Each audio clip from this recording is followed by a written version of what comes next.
scorpion scurried along the sandy ground, its pincers held high, its stingered tail held even higher. Mo had no problem stomping the thing to death, even though it showed no interest in him whatsoever. Gotcha, Mo says, then flashes his gold-capped grin at me. Set against his red beard and bald white head, the gold caps are more than jarring. They're downright repugnant. But that's Mo. You didn't need to do that, I say, and shift in the passenger seat.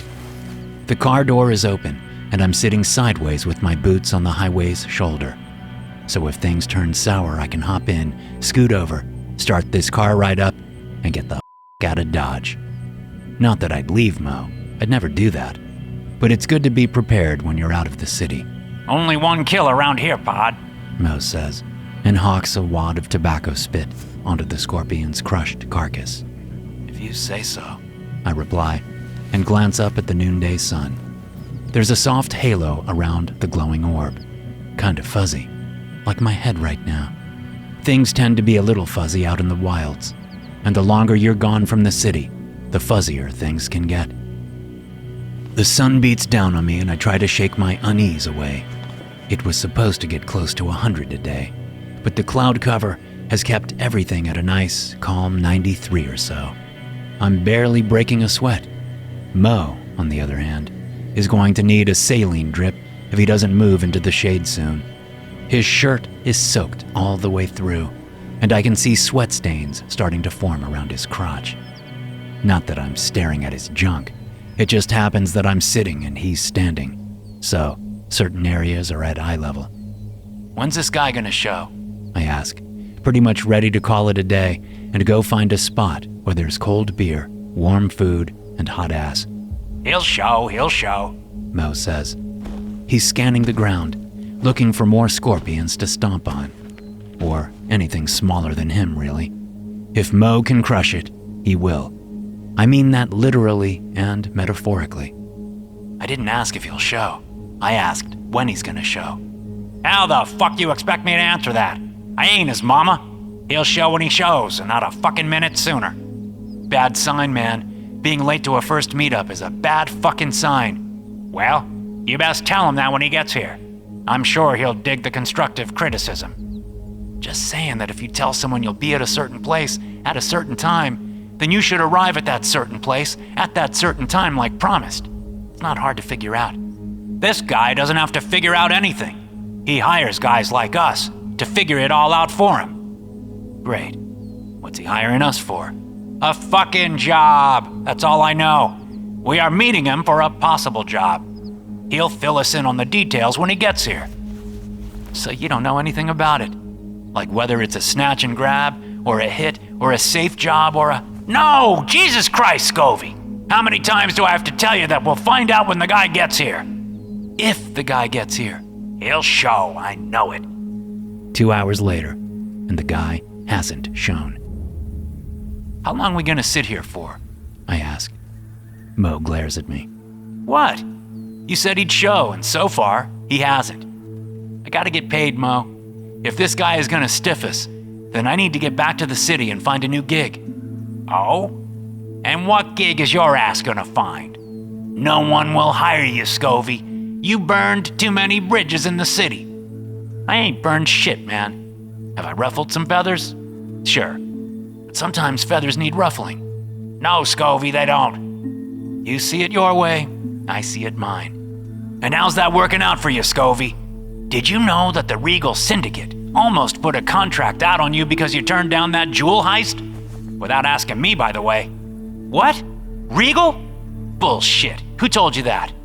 Esther Regal herself. No way. That lady loves me. No, she loves me. She tolerates you. Man, what's with the character assassination? All I asked was whether or not this guy was gonna show. You said he was. 2 hours later, I'm not so sure. What part of that warrants you shitting on my reputation? No one needs to shit on your rep, Scovey, because you have all that covered already. Shall we talk about the Hermitage? Always bringing up the Hermitage. You shot a guard and ran over a groundskeeper when the job specifically called for no killing. No one died, so I followed the rules. No one died because an ambulance was already on the way after you started firing your damn pistol all over the place. So, if they didn't want any violence at all, then that should have been in the job description. It was! We were specifically told to keep a low profile and slip in and out undetected. That implies no violence, because violence never goes undetected. Oh, excuse me for not reading between the lines. Mo doesn't answer, and I'm about to tear into him when I see the small plume of dust way down at the start of the gravel road. Is this the guy? Shut up, Scovey. We wait in silence for the car to pull up. After stopping a few feet away from us, the driver's side door opens and a gruesomely tall gentleman steps out from behind the wheel. I say gruesomely tall because he has to be well over 7 feet and does not look healthy. He's made mostly of long limbs and a loose-fitting suit. His skin is like white paste mixed with a little sand. His eyes are lost behind a pair of tinted driving goggles, which makes no sense since the car has a windshield. What's he need goggles for? Just wear sunglasses, man. The tall driver opens the rear door, and a man in his mid-50s gets out, already smiling at us. It's an infectious smile, and I'm sure it works on others, but Mo and I don't smile back, although we do glance at each other.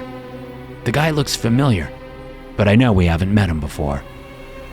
Dressed impeccably in a tan linen suit, the man runs a hand through his salt and pepper hair, then walks our way, his hand extended. Mr. Berger and Scovey, yes? Yeah, I'm Mo, and this is, well, Scovey. No first name, Mr. Scovey? The man asks me as Mo shakes his hand. I can tell by Mo's body language that the handshake isn't normal, so when I shake it, I'm not surprised to find his skin unusually warm, smooth, and slightly oily. Van, I say, answering his question. But I prefer Scovey. Any particular reason? Never liked the name Van, I guess. Ah, well, we all get to reinvent ourselves as we see fit, don't we? Sure. I shrug, and I'm about to ask him where I recognize him from when Mo grips my shoulder and squeezes hard. Just like I could tell he didn't enjoy the handshake, Mo knows when I'm going to open my big fat mouth. It's not like I was going to say anything bad, but Mo has a sense for these things, just like I have a sense for other things. We make a good team. You know our names, only fair to learn yours, Mo says. Oh, of course, of course! The man laughs, but it doesn't meet his eyes. Nothing seems to. Now that I've gotten a look up close, I have to adjust my first impression. While his grin is infectious, his glances are like being touched by the void. Warm smile, cold eyes. I am so sorry. I thought perhaps you already knew who I was. Let me introduce myself. I'm Darlington Wendell Courtfield, Esquire, but you may call me Dar or Mr. Courtfield, depending on your preference. Good to meet you, Mr. Courtfield, Mo says. Now, how about you tell us why we are meeting this far outside the city? Certainly. The job is one that... No, sorry, I mean, why are we meeting out here and not in the city? You can tell us about the job in a moment. Right now, I want to know who you are hiding from. Because if you are hiding from them, then odds are Scovey and I will need to do some hiding ourselves if things don't turn out exactly as kosher as we'd like. Courtfield laughs, and I try not to shudder. Every extra second with the man reveals a new warning sign. His laugh now sounds like a hyena swallowed another hyena, and they both think it's hysterical. It's more of an explosion of happy-ish sounds than a laugh. Or maybe people laugh like that, and I just run in circles where hyena DNA isn't present. Always CYA, my father used to say, Courtfield says. That means cover your ass. We've heard the term, Mo says. I am sure you have. He thinks for a second. All right, to be perfectly candid, I may have overstepped with one of my clients and gotten myself into hot water, but there's a slim chance I'm fine. If anyone from my client's outfit were to see me meeting with a couple of known operators, well, my overstepping could be misconstrued as an all-out declaration of war. I scratch my head and look at Mo. He gives me a side-eye I know well. Are you declaring war? Mo asks. Me? Declare war against one of the largest crime families in the city? That would be madness. That's not an answer. Mo isn't pulling any punches now. This Courtfield guy may give off that great first impression, but his vibe now is sketchy as fuck, and Mo knows it. Well, okay, maybe it's not, Courtfield says. But to assume I'll just blabber my professional plans to a couple of guns for hire is a little presumptuous, Mr. Berger. I just need to know what we're getting into is all. Loki? Courtfield looks at his driver. The briefcase, please. The unfortunate giant nods and reaches his long body into the car. When he slinks back out, he's holding a good-sized briefcase, which he quickly hands to Courtfield. The sound of the latches popping open echoes across the dry and dirty spot where we're meeting. Without pause, Courtfield opens the briefcase, turning it around so we can see the contents. I assume that $100,000 is a sufficient fee for your services, yes? And here's the problem with Mo. While he has a lot of great qualities and is a million times more cautious than I will ever be, he's also greedy as fuck. So the sight of 100,000 smackers pretty much obliterates any hesitation he may have had. Sketch or no sketch, Mo's taking the cash. I, on the other hand, react the opposite way. You must be in a lot of trouble if you're gonna pay us $100,000. Don't you believe you're worth this amount of money, Mr. Scovey? Just Scovey. And yeah, we're worth it. It's just that kind of money tends to have some nasty strings. I'd love to know what those strings are. He's not saying no, Mr. Courtfield, Mo says quickly. Scovey gets cautious when things look a little too good to be true. Cautious? That is not a word I've heard used in conjunction with Mr. Scovey's reputation. It's just Scovey, I say. No mister, just Scovey. Then it sinks in about what he just said. And screw you and my reputation. I get jobs done, that's all that matters. We agree 100% on that point, Mr. Scovey. Getting the job done is most certainly all that matters to me. I am hoping that this $100,000 will be motivation and reward for a job well done. What's the job? Shh. Mo hisses at me, but I don't care. He's already mentally adding up everything he's going to buy with his half of the cash. Well, the job must be shown, not described. We are far away from the city, but you never know what ears may be listening. Out here? I look about at the mostly barren landscape. They're either really small or really powerful ears. Possibly both, Courtfield says, and laughs his double hyena laugh again. When he's done, I clap Mo on the shoulder, look at the briefcase full of cash and say, No thanks. Not feeling it right now. What the fuck, Scovey? Mo growls under his breath. Why would you say that? Because none of this feels right, Mo. Smells like cemetery work. Mo glances at me. Really? You've got that feeling? Are you messing with me? I have that feeling. Cemetery work for sure. Might I ask what you mean by cemetery work? Courtfield asks me. It's a job where in the end, all you've done is dig your own grave. Cemetery work, I see. He laughs again, and I curl my lip. You must have the sight, Mr. Scovey. But this time it may feel that way to you because the job is in an actual cemetery. Grave robbing. Great. I say and grab Mo's arm. Come on, let's get the fuck out of here. Hold on, Mr. Scovey. It is not grave robbing. It's more like grave liberation. Call it what you want, but I don't rob graves. And you wouldn't be robbing this one. I simply need two talented men such as yourselves to do a little digging and confirm that what is supposed to be inside the casket is actually what is inside the casket. For $100,000, you can hire a pair of ditch diggers for 1% of that. But like I said, I need talented men. Basic labor will not suffice. And why not? That I can only tell if you take the job. Otherwise, he slaps the briefcase closed. I will bid you good day. Hold on! Mo snaps. He glares at me. All we have to do is dig up a grave so you can confirm the contents of the coffin? That is the job description, yes. And once we're done digging, we get the cash? Of course. We'll take the job. What? Come on, Mo. Cemetery work, literally. I can assure you that I want neither of you harmed in any way, Courtfield says. If you believe this to be a setup, you are mistaken. This offer is completely legitimate. You dig up the grave, you get paid the cash. I said we'll take the job, Mo says. Now, how about we get to it? Splendid. Courtfield, with the briefcase, walks back to his car. Follow my car, and Loki will lead the way. He's in the backseat with the door closed before either of us can say a word. Cemetery job, Mo. Shut up, Scovey. You better be right about this. 100 grand, Scovey. You can't spend 100 grand if you're dead. Why does this seem familiar? I ask as we follow Courtfield's car down the dusty road. I look about the landscape, stare at the shriveled bushes and dried out trees. You recognize any of this? I don't know. Mo's eyes are locked onto the road. He hasn't said more than a couple of words to me since we left the meeting spot. You can be as pissed as you want, Mo, but I'm right. This guy is lying. He doesn't give two shits about us. He wants whatever is in that casket. And if we have to die in order for him to get it, then we have to die. You think I don't know that?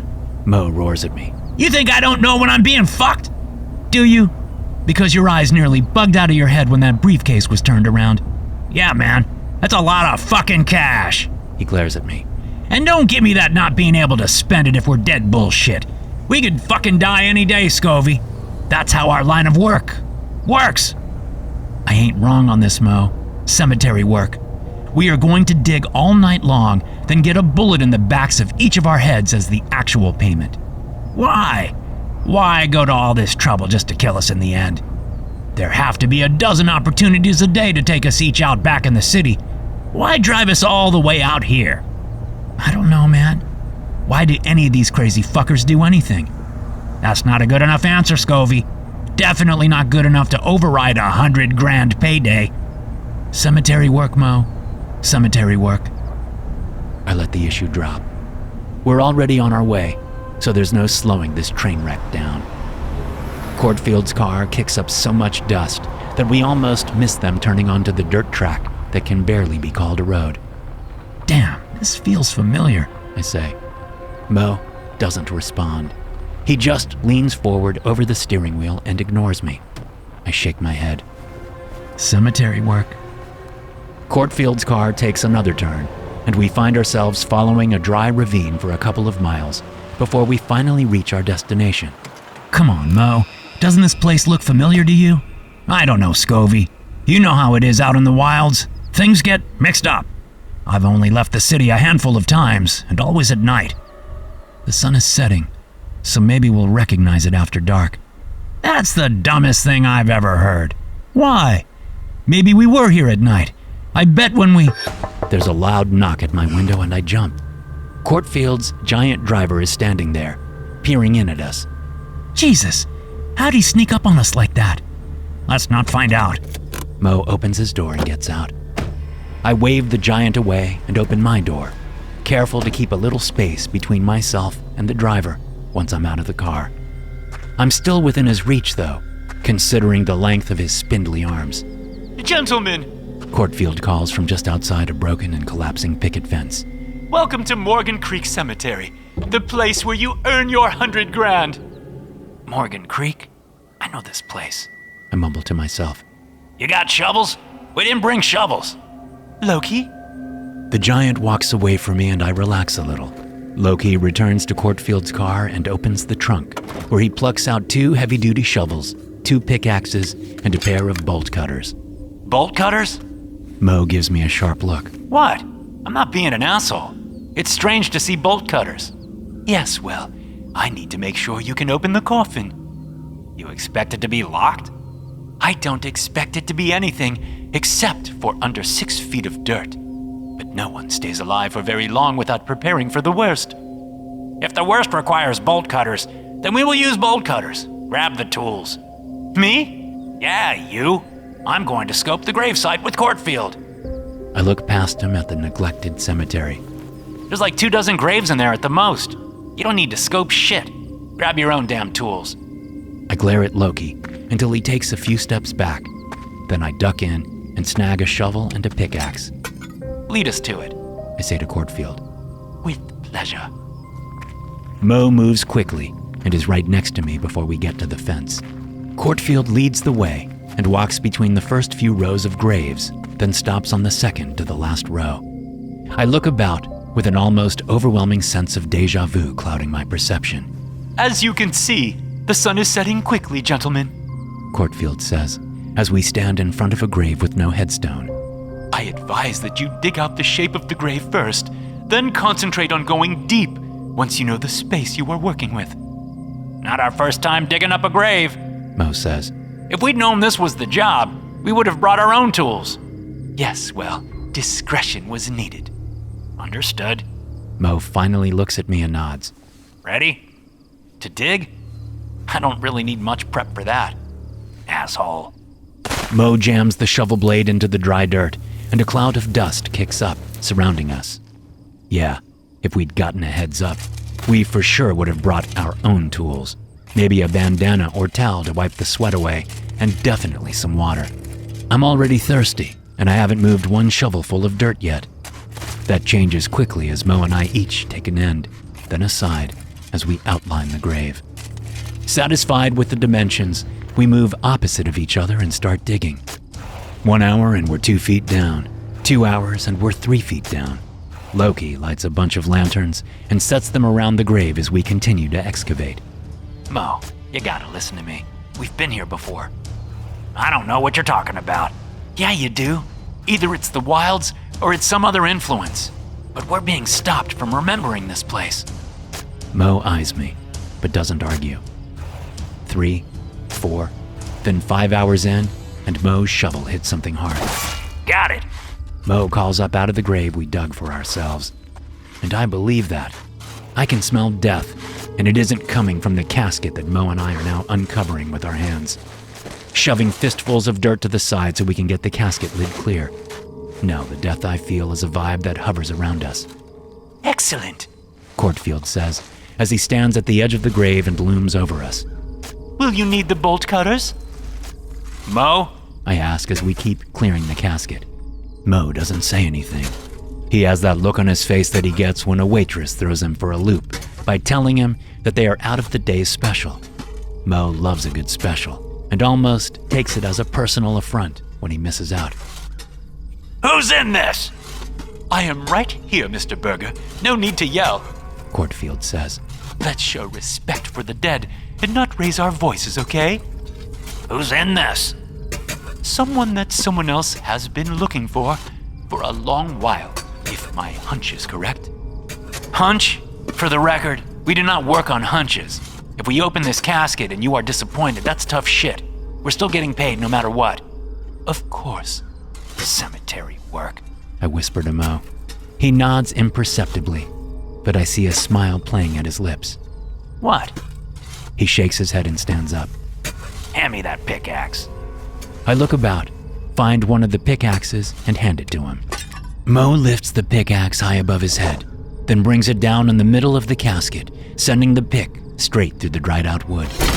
The scent of lavender and garlic wafts up out of the newly formed hole. A memory explodes in my head, and I know it had been suppressed by something way stronger than the effects of the wilds. Possibly a hex, maybe 2. Mo, this isn't... It is, he replies. I swear it is. Shit. Yeah. We promised. I know. This could be very bad. Oh, it will definitely be bad. No probably about it. You think we can still call this off? Not a chance. Can we make a break for it? We weren't supposed to remember this. So, we make a break for it, then what? Let Courtfield have his way? No, we can't do that. We don't know what his end goal is. I think we have a pretty good idea. It's what we tried to avoid in the first place. Well, so much for that. I look up past the edge of the grave and the lanterns to the just visible starry night sky.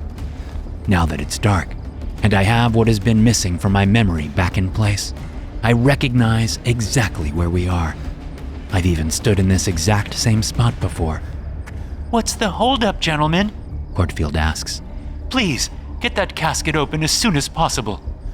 Mo strikes the lid with the pickaxe 6 more times before the hole is big enough for us to wrench it wider with our hands. Hands that are blistered and caked with dirt and blood. Yeah, gloves would have been nice. One of my blisters bursts, and the fluid drips down into the casket.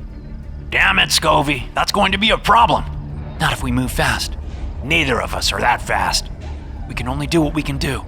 Mo nods, and we manage to get the last of the lid ripped away, revealing the upper half of a long-dead body, although you wouldn't know that from looking at it. Inside is a man of about 32 years of age, dressed in a fine silk suit. His arms are crossed over his chest, and wrapped about his entire body is one long, thick silver chain. Dark hair, thin face, white as snow skin. That is him! Courtfield exclaims, and when I look away from the body and up at him, he's actually dancing a little jig.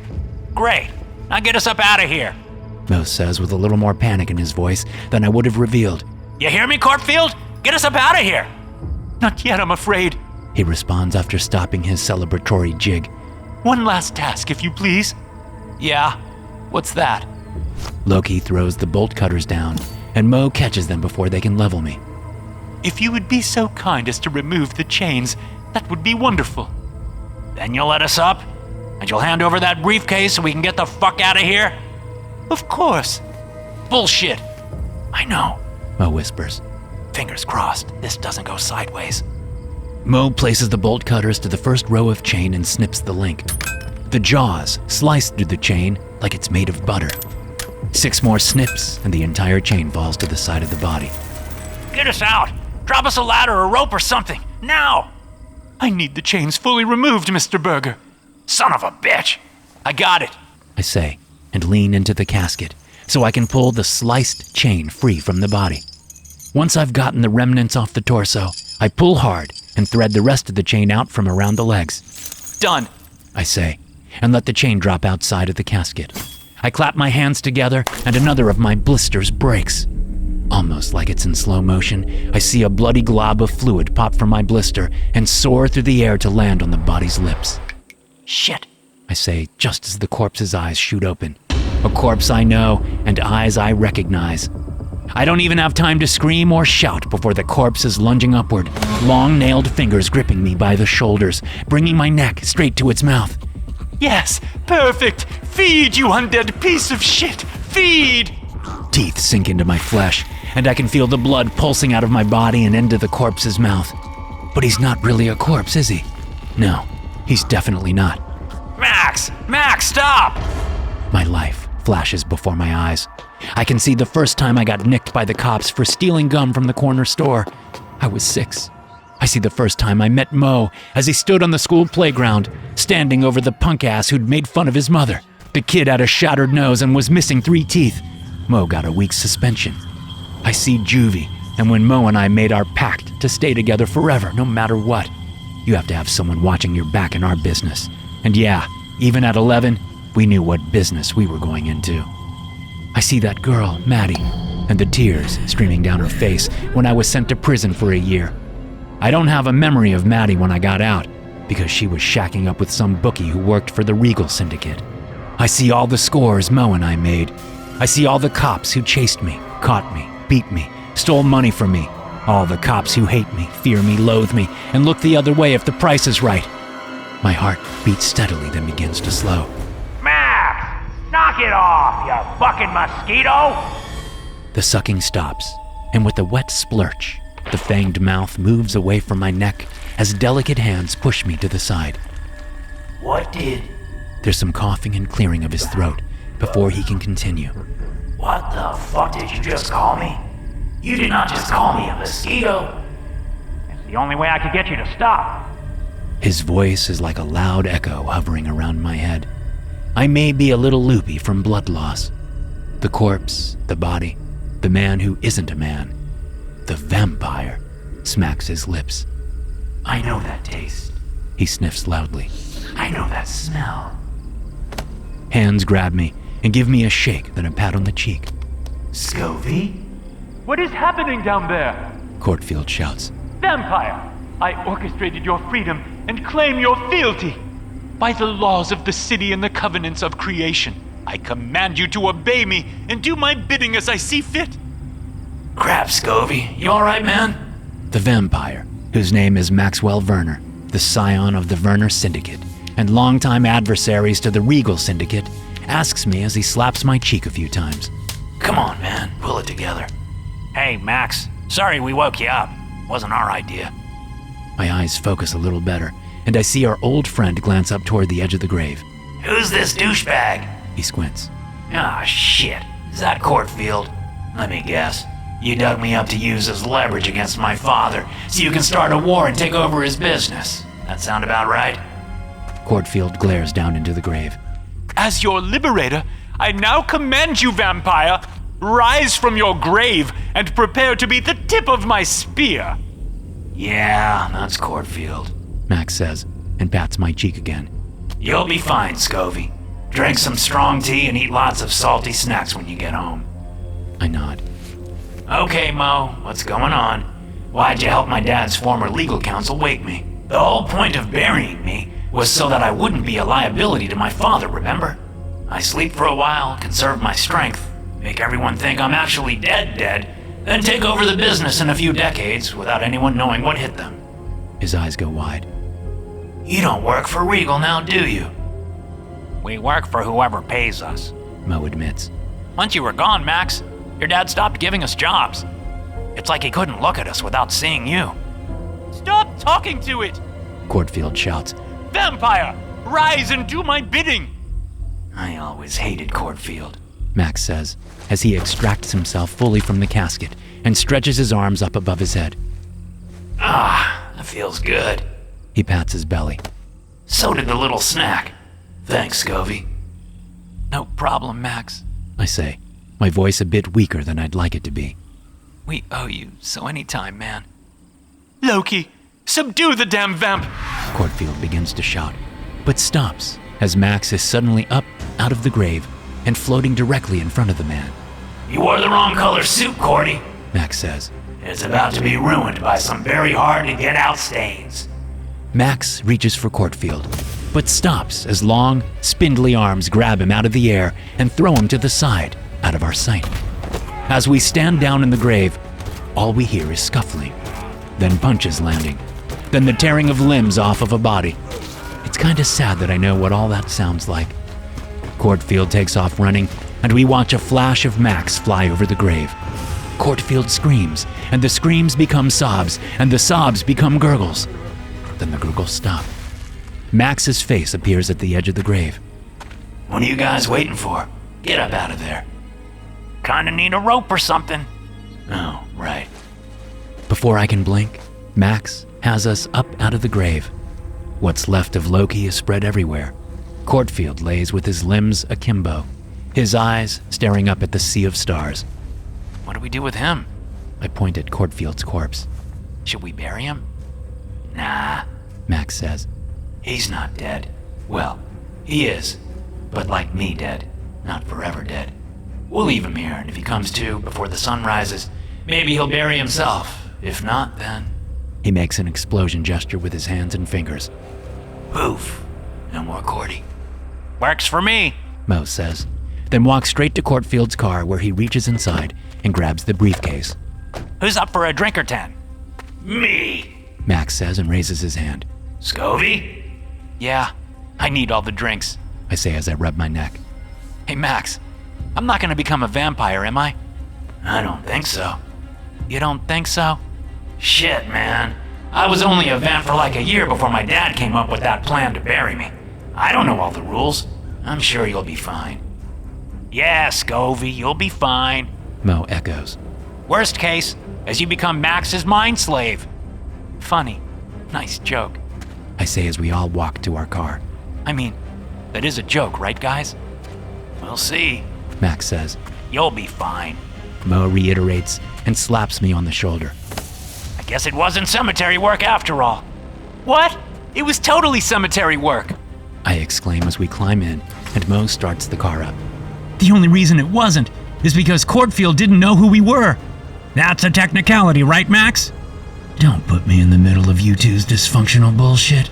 All I care about is pounding some beers and maybe draining a waitress dry. Let's go. Mo punches it, and the tires kick up gravel and dirt as we speed away from the old graveyard. To hear more stories like this, be sure to hit subscribe and turn notifications on. I'll see you in the next one.